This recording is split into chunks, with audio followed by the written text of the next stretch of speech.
welcome back.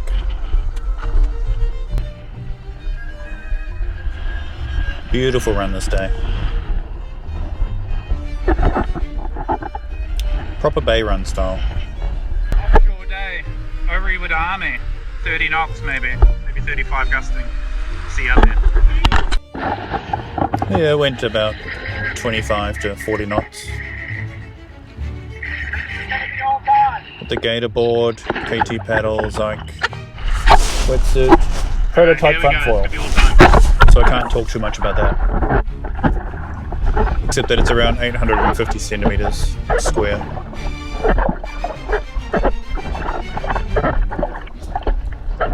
So with the wind at our backs, we started at the beach, so zero fetch. Very relaxed paddle out. Half the time we weren't even paddling, the wind would just push us at maybe 6 kilometers per hour. Got a tourniquet in my leg pocket there.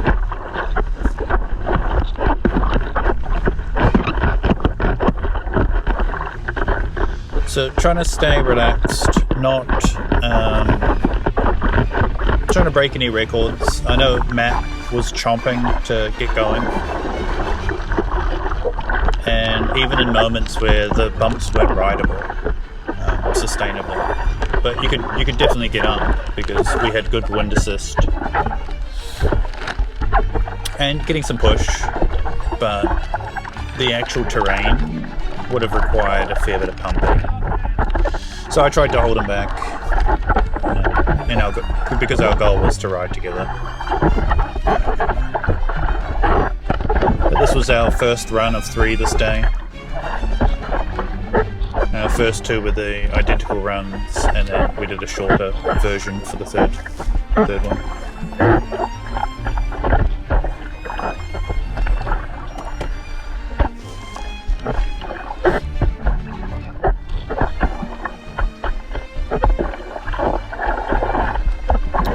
You can probably spot some paddle technique there. I'm not a great paddler.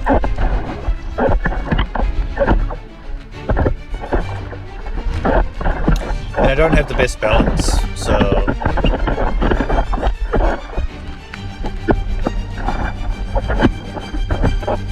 got up for a bit. So I've maintained some forward speed there, even though I touched back down. And I just turned that into the next takeoff sequence. So keeping that forward speed, and then really just attacking that next downhill section. And I am finding that having something downhill in front of you is going to make your life so much easier when you're pedaling up. You really want to be dropping the nose of the board below horizontal to have gravity assist.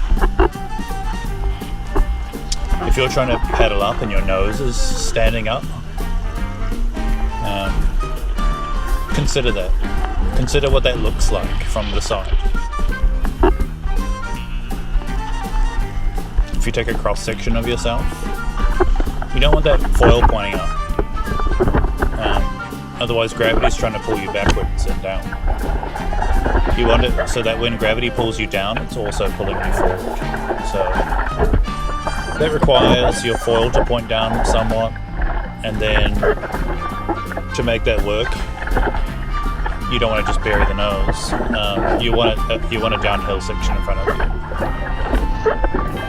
But of course, it's never that easy. There's a lot of micro adjustment, but don't just try flat water paddle up. Kyle Pemberton gave me some good advice in Hawaii, and it's something I've really started doing, and that's using your board to actually get on foil and surf these bumps. So a bump is a swell, is a wave. I don't know why we call them bumps. So they're waves, and they're catchable even with your board. And if you have decent surf technique, you can really take advantage of that and get a good push from the bump.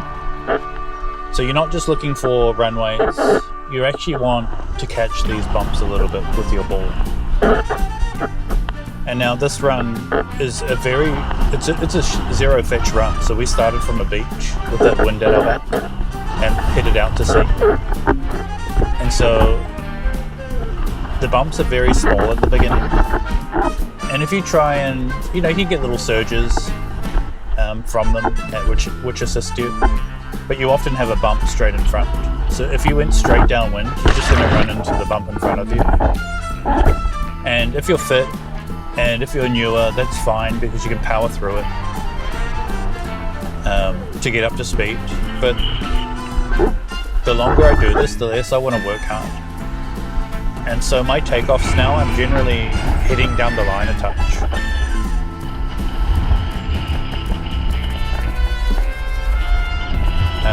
So that I don't run into the bump in front of me. And that doesn't always lead me to the best position, but it gives me a chance.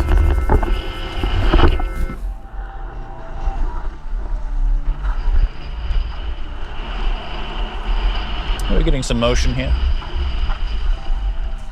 Things are starting to look a bit more rideable. When things are small, on a run like this where you start with zero fetch, you transition from no bump to the biggest bumps you'll end up in for that day. And you actually need to either pick a setup that works, or you've got to have the techniques to make your setup work. So you could think, well, I'm starting in the smallest of bumps at this bay run. I'm going to need a big foil. But then by the time you get to the end of your run, that big foil might not be fun anymore and you might be overpowered. So then you think, well, maybe I need a medium foil. Well, a medium foil might not allow you to foil at the beginning using your usual technique. And you might even still be a little bit overfoiled at the end. But maybe the middle of your... But this run is 10 kilometers, so maybe the middle 5 kilometers is perfect.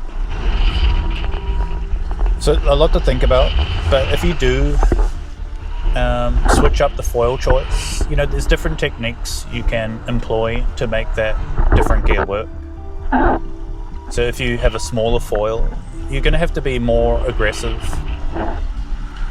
and use better technique, ride that foil high, keep it moving, and that might get you through some of those tougher stages where the bumps are smaller. And if you've got a bigger foil, well, it's probably suited to the small bumps. You'll get it up and fine. It might even be well suited to the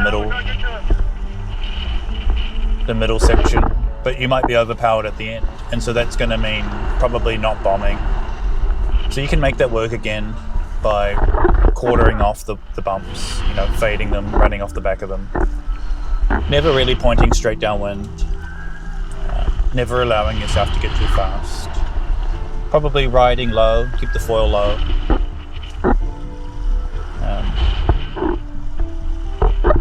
So there's definitely things to think about. If this was an onshore day and the fetch was unlimited, well, what you start in is basically what you finish in.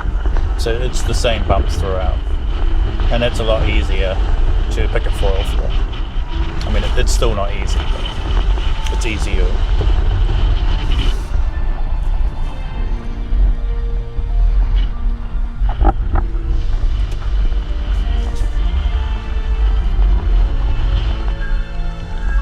Starting to get good. This front foil, the Proto, is quite surfy. It's only 850 centimeters, I think. So quite small for a bay run. But it does have quite good low end for its size. Beautiful roll. I wasn't that stoked on my rear foil choice. I put on the 50 skinny and it was low. It was fine for here and it was great. Although I think I would have downsized it one size even here. But when things get bigger towards the finish of the run, I was definitely loaded up. And if I could have swapped it out, I would have. And I did for the second run. So the second run I elongated my fuse and I shrunk down the rear foil to the 40 skinny.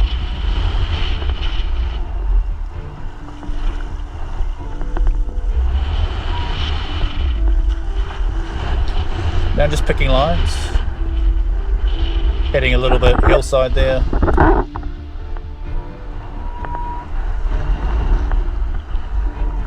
Now, rolling on my heels, turning back toe side. Keeping surfing in mind. It's easy just to sort of get into efficiency mode and just point and shoot.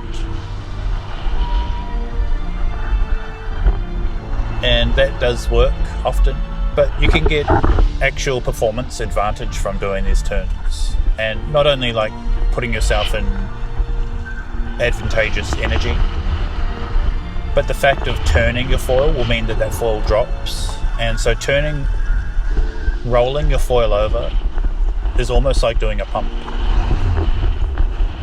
It allows your foil to fall into a low point,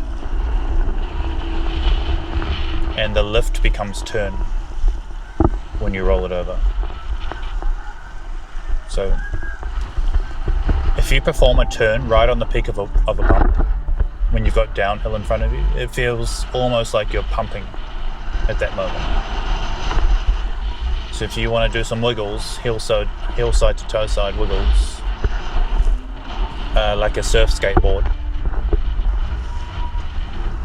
you'll find that you actually get some propulsion as if you were pumping. That's an insider tip.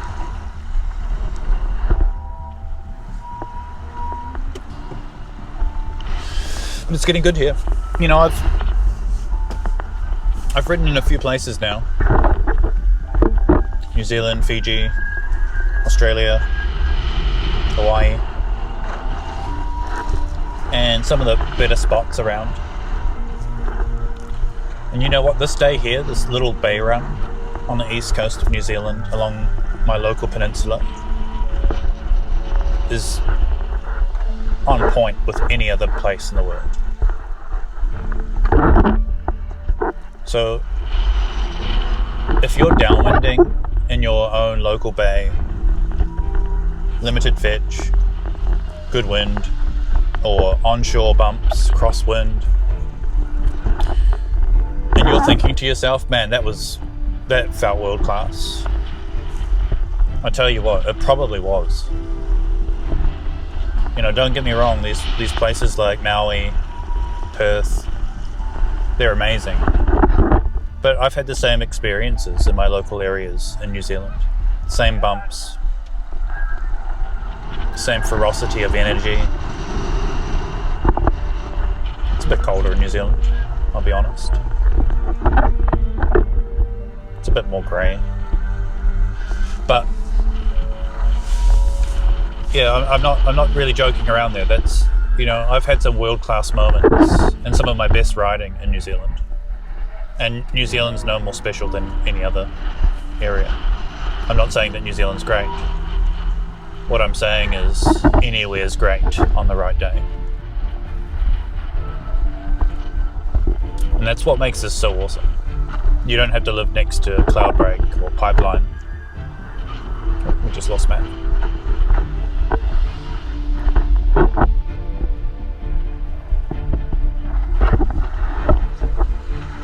You know, that's a very finite resource.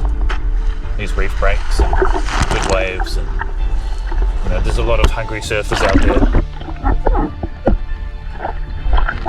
To get world-class conditions on a daily basis in your backyard, where there's nobody fighting for your bumps, is just such a blessing. And, you know, I'm talking about downwinding with a SUP board, but it was the same with winging and going out. It's the same experience, if you don't know better.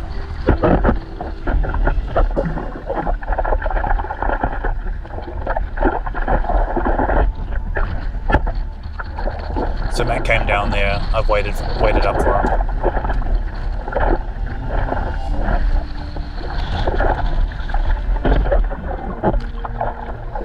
You can see the wind on the water there. It's probably 25 knots.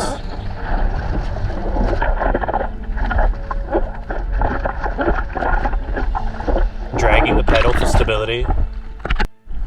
If you keep your pedal blade near or in the water, there's something you can lean on.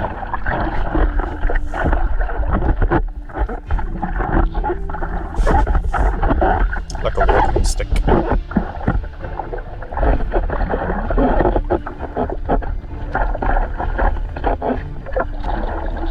You can see I'm pretty much keeping constant contact with the water with the pedal blade.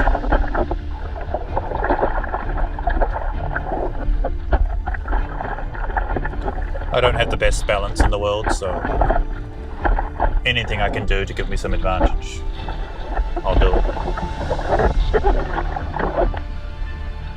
The skater that I'm using, the Kalama, is 19 wide, and it's been quite nice. I haven't had to worry too much about stability with this board. You know, you're still on a small board in a big ocean and lots of bumps, but the less thinking I have to do about my equipment, the better.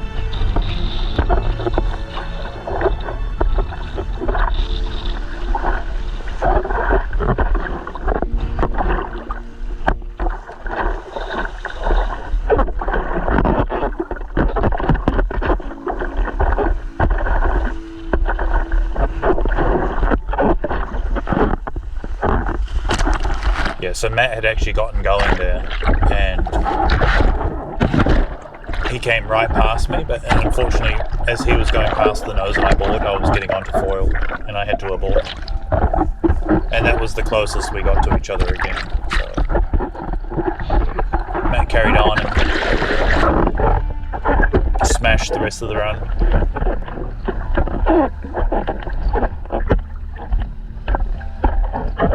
It's kind of like a racing vibe when you ride with somebody else and you're both trying to get on foil at the same time. You know, one person will get up. Typically, your less experienced person is best to get up first. And then it's like go time. It's like the siren's gone off, the race has started, and you've got to get on foil. But as you can see here, I'm not really doing that. I was kind of waiting for the right wave, the right bump.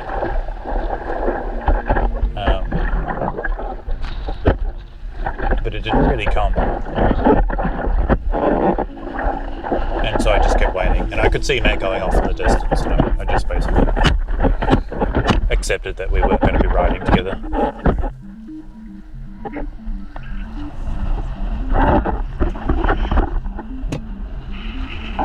We've got to work on that, Matt. And we're natural and goofy, so we can both face each other. I need him to be on my toe side. For some reason, he just kept ending up on my heel side.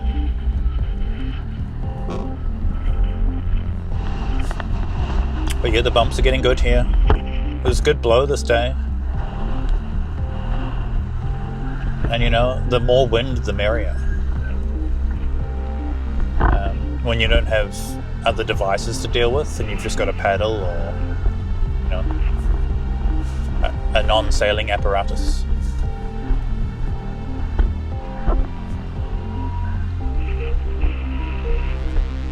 Hopefully I remember to do some turns. Sometimes I get locked in just looking at the bumps and following it and being efficient.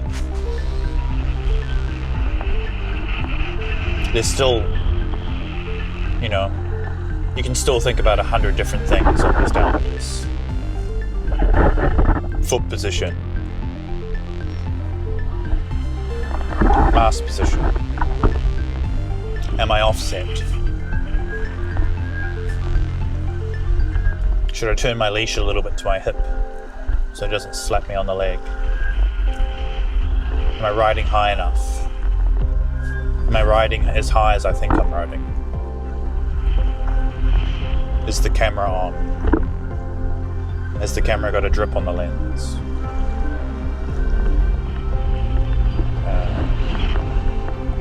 Am I going in the right direction? Is this an all-time run? You know, there's so many different thoughts. I was hoping some more technique thoughts were coming to me there, but I was not so lucky. So it's quite hard to think about everything, and you know, you can form good habits using good technique and drilling things and trying to stay conscious of your riding. And I think the more you do that, the more you will form good habits and just perform those good habits instinctually. But most of us have to give ourselves a kick and get up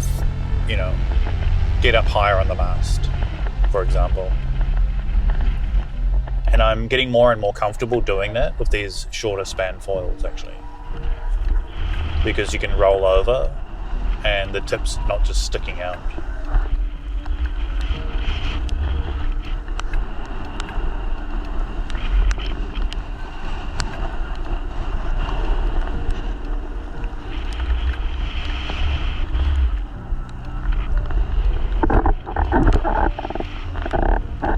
Some cross chops there, but it's very organized. And sometimes it's like, well, where do you go? Well, I'm trying to perform a turn often.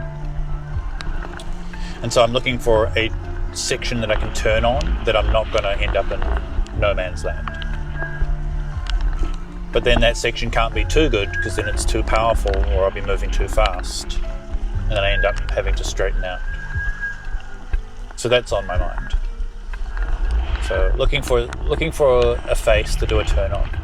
But then also, if I'm going downwind and there's a high point in front of me, I have to turn away because sometimes you'll have speed enough to pop through a high point that's straight downwind, or there'll be a cross chop running through it that will allow you through that section without losing too much energy.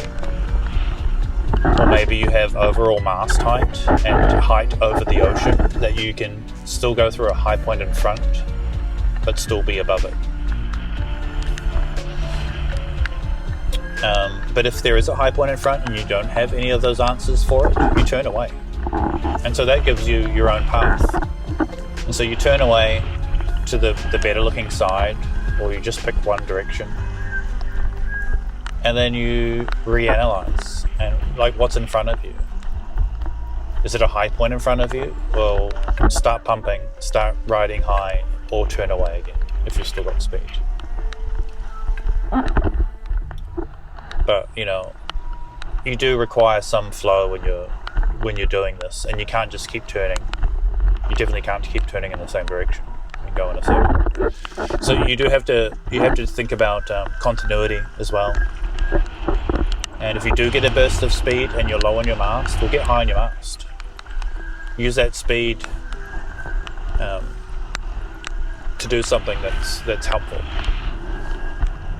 Don't just use that speed and run uphill and then stall off.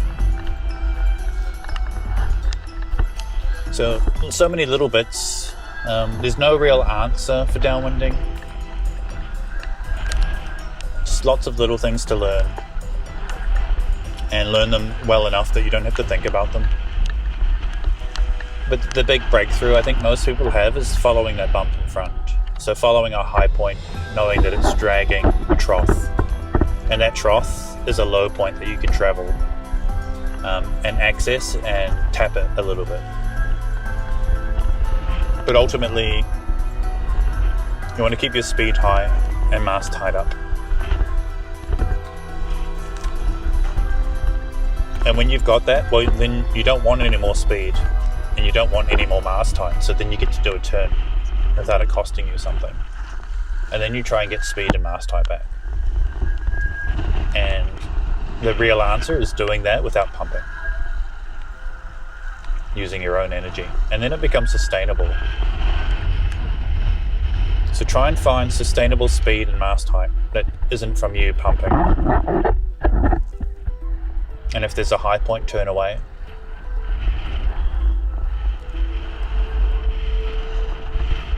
That pretty much sums it up, but with way more intricacy.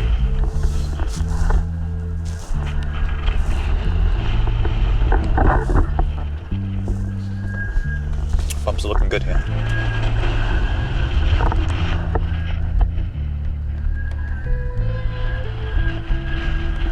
Some pretty radical colour schemes going on here.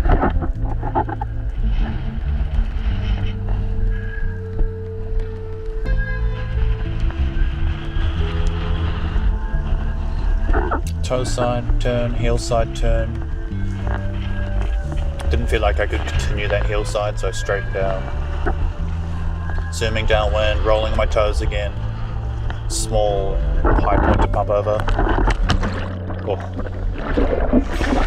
And then I ditched it. I breached there. You can go back and watch it. The left wingtip breached. I could see it in the edit.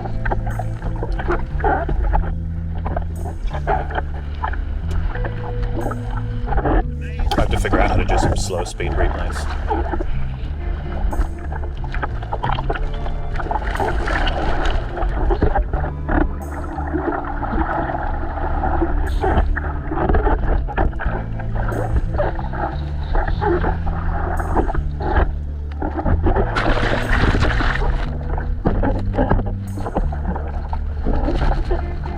So what's new?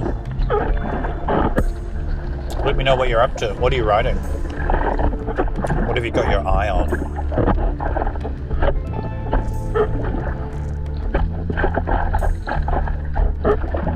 M2O happened.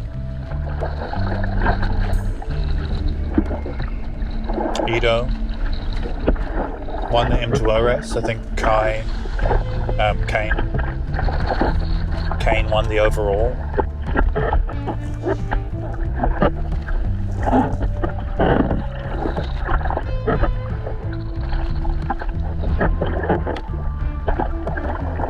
But Kai Thompson just joined Axis. He's crushing it.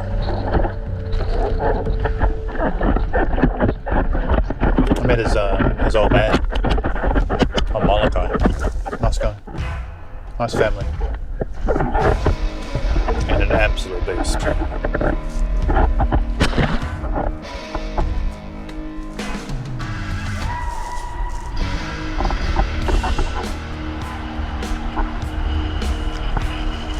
Alright, 3 or 4 Ks to go. Just going past Tyndall's Reef here. You know, this is a bay run. And obviously,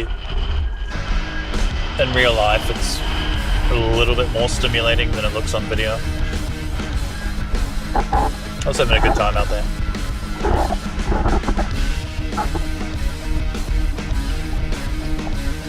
There's even a rainbow. Smoky water.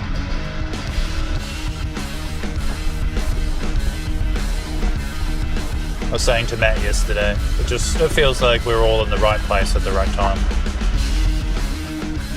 Look at that thing.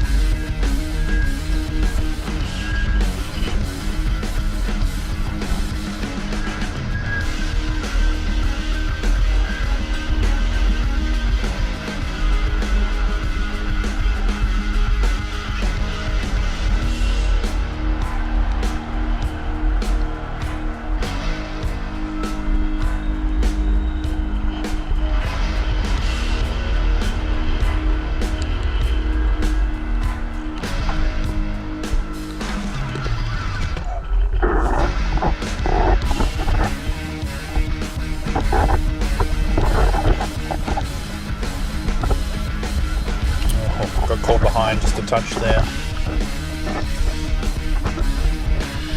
Pumping to survive. Not a whole lot of pump from this 850 foil. Good pressure though, good lift. Good low end. But she ain't a glider.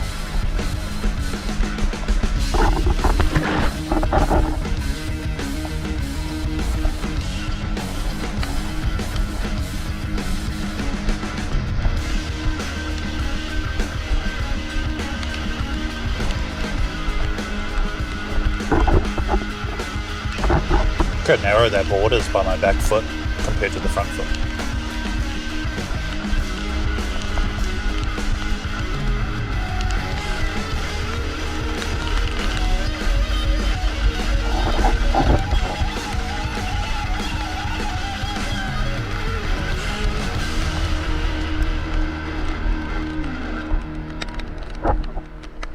I was pretty stoked to do a couple of runs, a few runs with Dave Kalama, Maui. Great guy. I've been so fortunate on this journey.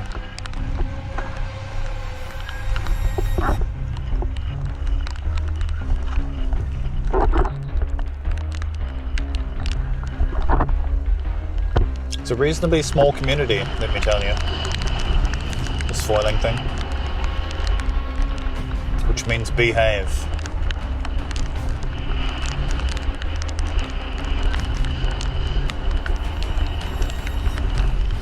I think the majority of people doing this, what we do, just GCs. And a full range of people.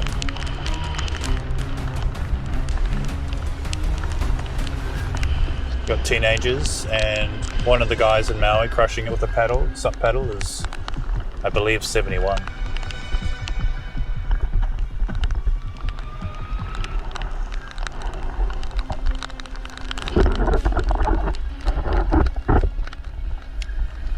It's a good drop.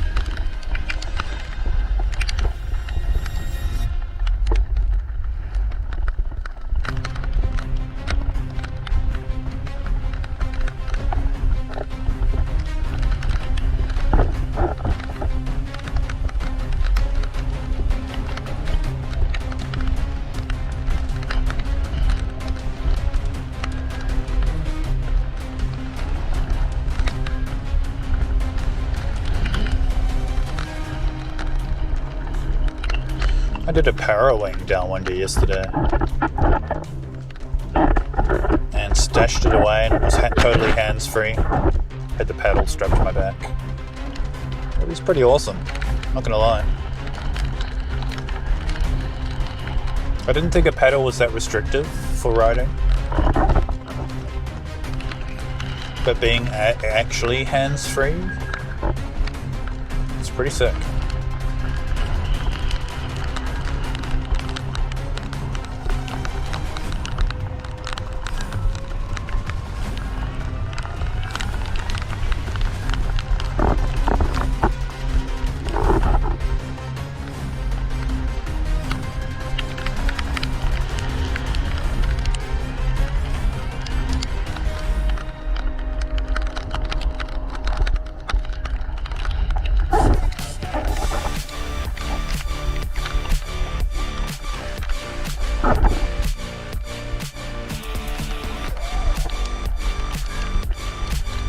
Caught behind, no.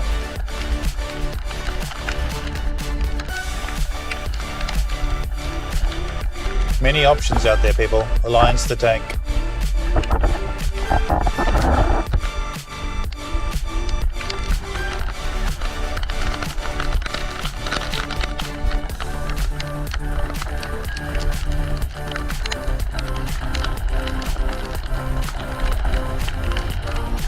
But yeah, I hope you're out there sharing in the stug. Being a GC yourself.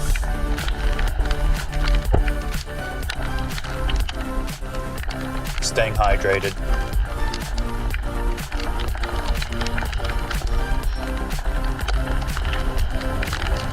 Yeah, maybe get some electrolytes for your water. I talk about hydration because I have to keep reminding myself. Like, I used to just hydrate with coffee and then wonder why I would get injured or not making games.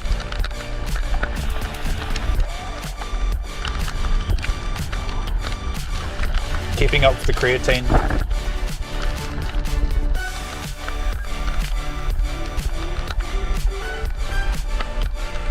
That creatine is the good stuff.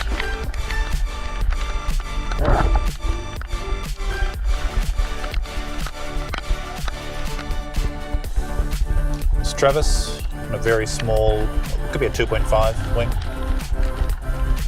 Travis got into the paddle up downwinding, and he doesn't seem to do it so much now, so we should ask him about that. I want to do some local interviews with the local guys. See what people are thinking, what they're experiencing.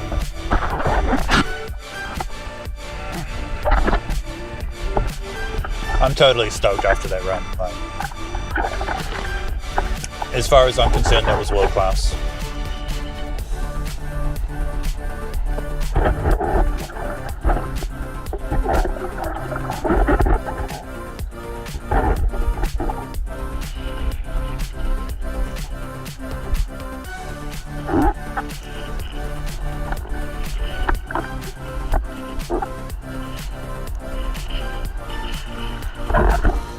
Be good.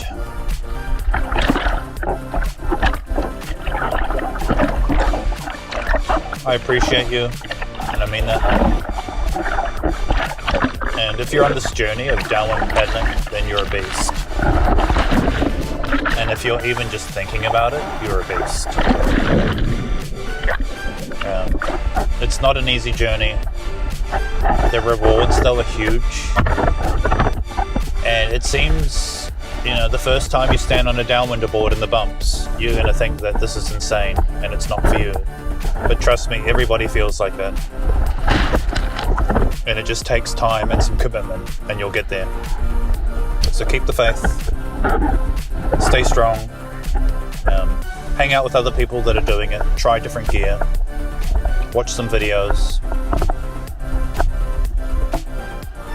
And the main thing is just get out and do it.